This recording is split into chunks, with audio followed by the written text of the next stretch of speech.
Mon nom est Annie Richard et je vais vous parler de mon dernier livre, La boîte noire du corps de la mer, paru chez l'Harmattan en 2022.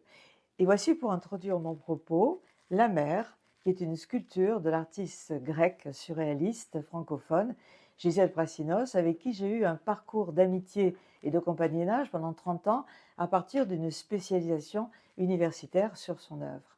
Alors mon livre, La boîte noire du corps de la mer, est dans la forme de ce que je nomme un auto-essai, c'est-à-dire que mon texte s'efforce de mettre en écho ce que je vis avec ce que je peux en penser à partir d'approches diverses, littérature et cinéma bien sûr, mais aussi études sociologiques, anthropologiques, psychanalytiques, scientifiques.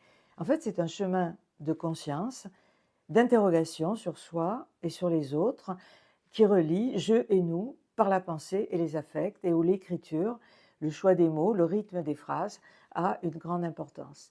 Et ce livre fait suite à Mère, auto-essai, qui est paru chez l'Harmattan également, où le titre associe un M majuscule de mère avec un petit m minuscule entre parenthèses, ce qui suggère la distinction vécue dans la maternité de la mère mythique et de la mère réelle.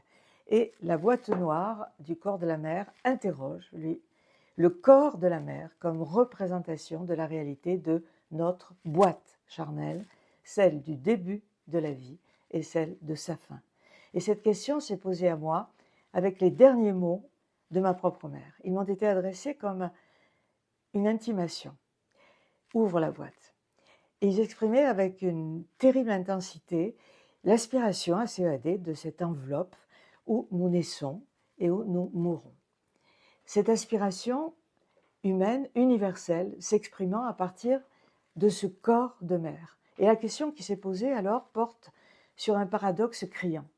En dépit de l'égalité de fait, homme-femme, dans notre réalité humaine commune, au-delà de l'acte d'accouchement, la procréation, le fait d'être né d'un corps, est considéré comme l'affaire primordiale des femmes.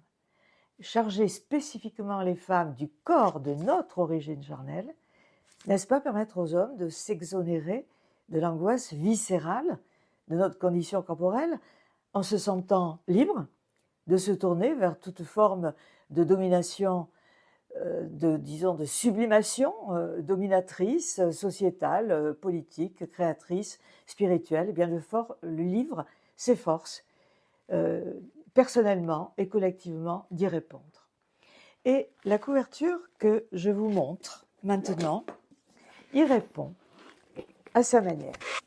C'est celle de la reliure d'art créée par Annie Boige, relieur de réputation internationale, et couverture qui a laissé perplexe le public de la librairie Auguste Blaiseau à Paris où elle était exposée. Car, contrairement aux habitudes, le livre est enchâssé dans 2 boîtes et non une seule.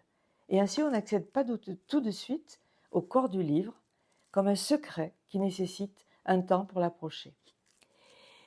Corps du livre, donc, corps de la mer, comme une boîte cachée dans les eaux maternelles, une boîte noire, contenant les informations existentielles sur notre humaine condition, dont les femmes sont abusivement chargées, à jamais naturellement côté corps, et les hommes légitimement côté esprit.